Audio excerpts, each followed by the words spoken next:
Hello there. Welcome back to Comic Book Corner. Here we talk about anything and everything relating to comics and the media inspired by them. I'm CJ Medeiros. And I'm Jason Wilson.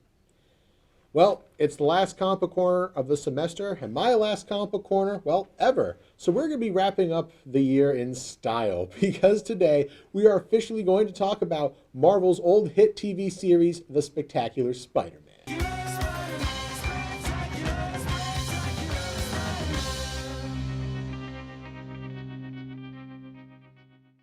Developed by Greg Weisman and Victor Cook, The Spectacular Spider-Man was loved by audiences and critics alike. It was headlined by an amazing voice cast featuring Josh Keaton as the web slinger himself, alongside Lacey Chabert, Arnold Taylor, Darren Norris, Vanessa Marshall, Alan Richins, and many, many more. It was amassed tremendous success with a 100% critic score on Rotten Tomatoes and even its own movement to bring it back after cancellation. So one of the things that made The Spectacular Spider-Man as loved as it was its rich storytelling and its ability to convey a sense of relatability to the audience. And it was able to perfectly balance Peter's double life as a teenager and superhero to make both of them seem equally pressing to the viewer, somehow making mending his friendship with his best friend Harry to be as stressful as fighting somebody like Venom. If there was one thing for sure about Spectacular Spider-Man, it was the stories and the world building. Each episode has a famous villain of the week scenario, until later on there would be the overarching sight of Sinister Six in the works in each season. One where Peter has the black suit, and another where he doesn't. The way the show builds up all their characters to either redeem themselves or show up in a later episode is amazing and underlooked compared to recent cartoons. Spectacular uses linear storytelling throughout its time on air and doesn't feel rushed when it comes to certain major plot points, sort of like a snowball effect. Going hand in hand with the world building that Jason mentioned is the character development. The Peter that we see at the beginning of the series is not the same one at the end of the series. Every hardship he goes through shapes the character and we see actual growth. Across the show, Peter struggled a lot. He debated taking a gene cleanser to get rid of his powers because he viewed them as a hindrance to his normal life. He fell under the influence of an alien symbiote and then broke free of its control. He got a job at the Daily Bugle for the sole reason of helping his aunt with the bills. He dismantled Tombstone's criminal empire and many other things like that. These things make him easy to root for and, despite having powers, make him somewhat relatable, especially as his personal life suffers due to his life as Spider-Man.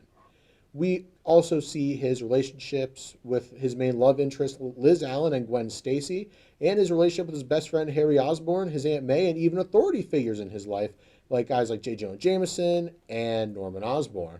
On top of that, the show has plenty of three-dimensional villains, and each are given a backstory and real motivations, like his struggle with the Green Goblin being his best friend's father, Dr. Octopus starting as Norman Osborn's chief scientist for becoming a fully fledged supervillain and mad scientist, and Venom starting as Peter's buddy and mentor Eddie to someone who just wants him dead, and these are all just to name a few.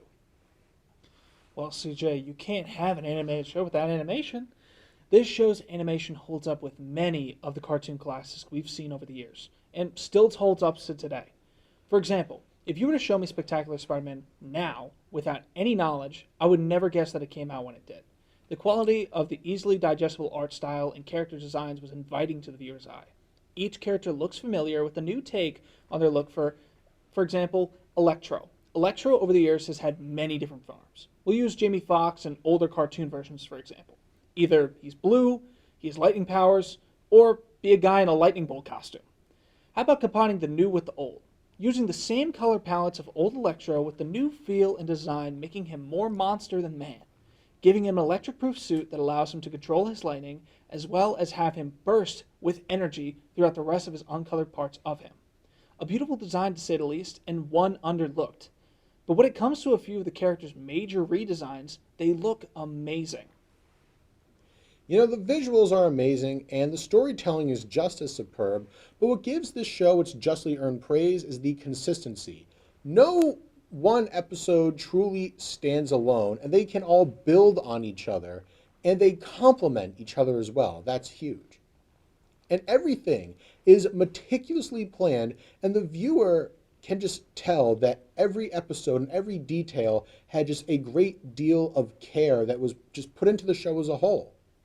And the overarching stories of Oscorp's supervillains, Tombstone's crime empire, Peter's social life, and everything in between are never forgotten or neglected, and they all actually impact each other, making every twist they use, and it makes every plot device just feel actually warranted. One of the other things I really enjoyed the most about the show was the struggles of Peter's social life and being Spider Man, which now is barely talked about. We have a kid in high school saving New York City every day, and you expect him not to have problems, especially when it comes to his secret identity? I mean, there was even one time where he arrived at a Halloween party as Spider Man, which was obviously ironic, then got told he could never be him because of his build. You fill out that costume nicely. Very nicely. You can web me up anytime, Petey. Puny Parker? He looks nothing like Spidey. I should have been Spider-Man. Don't worry, Flash. You fill out your costume nicely, too. Stuff like this, where Peter Parker is dealing with his problems different from Spider Man, are special throughout the show. Something that hasn't been done since Christopher Reeve's Superman, who was literally two different people, three, matter of fact, when it came to characters. There's Peter Parker, and then there's Spider Man, two people in the same body with multiple responsibilities. The difference is one has powers and the other's just got a brain. Unfortunately, the Spectacular Spider-Man would go on to be canceled after Disney acquired Marvel. This was to clear the way for Disney's new show Ultimate Spider-Man, which first aired in 2012, with Spectacular Spider-Man only receiving 2 seasons and 26 episodes, with creator Greg Weisman originally aiming for 5 seasons with 65 episodes total. To this day, here in 2024, fans are still clamoring for the show to be brought back, with Wiseman and Spider-Man's voice actor Josh Keaton expressing a desire to finish the show as well. Spectacular Spider-Man led a revolution in story-driven cartoons, in an era where cartoons were not always episodic. It showed that if given a good story, good animation, as well as a good source for info, you can make a really, really good superhero cartoon. It doesn't have to be wacky or super colorful, but instead could show both sides of the hero's super and the man. That is what Spectacular Spider-Man did. Create a fantastic Spider-Man story, but sadly was underlooked due to its cancellation by Disney. Also, the show is really funny, and a majority of the quips Spidey makes land spectacularly. So, you'll rob the piggy bank, but won't touch the cookie jar. Wow, you must qualify for Nephew of the Year. Twisted Division. Spider-Man, get him! You do this for a living? With that accent, I was thinking rodeo clown. Don't you mock me, boy! I mock. I'm a mocker. Also a puller, a tugger, a yanker. We talking Manhattan or all 5? Nah. Sorry, I make it a rule not to partner with anyone green. Or, psychotic. Destroy you! Pal, I don't even know you! Gangway, coming through! Spider-Man! Hey, Doc. Love the new look. Hand over the device. I'm thinking no. 'Twas the night before Halloween, and all through Manhattan, not a criminal was stirring, not even Green Gob Land. Might as well enjoy the peace and quiet while I can. Manhattan, Gobland. They sort of rhyme. Many people, ourselves included, view this as the best Marvel show ever made. And even though it was gone too soon, I would argue that it still has great rewatch value. And just the fact that the fans still want it back and even petitioned for it shows just how much of an impact it had. At the end of the day, it still stands the test of time as one of the best superhero shows of all time, and arguably the best Marvel show of all time. Yeah, this, and if not one of the greatest Marvel shows ever made, people may not like the idea of cartoons being put in conversations of greatness when it comes to television, or anything due to the ideology of them being just for kids. But there are also so many superhero shows now that appeal to so many audiences, and are not always geared towards children. For example, Twin Sun covered the Star Wars The Clone Wars, a show that was a cartoon but had many mature themes within it. We at Comic Book Corner covered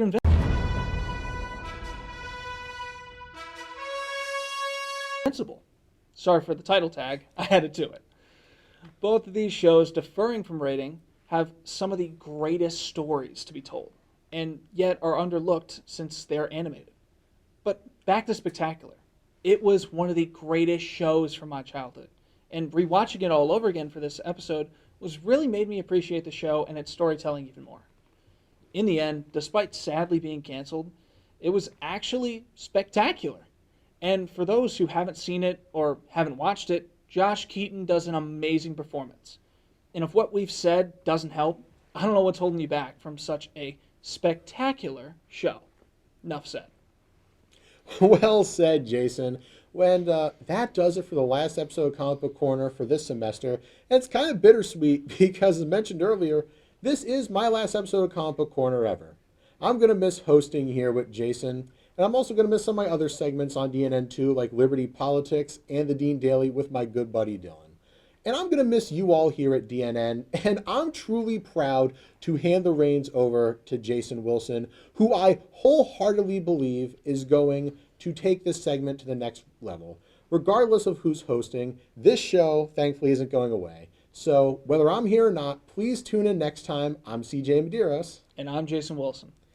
And that closes the book on this episode of Comic Book Corner.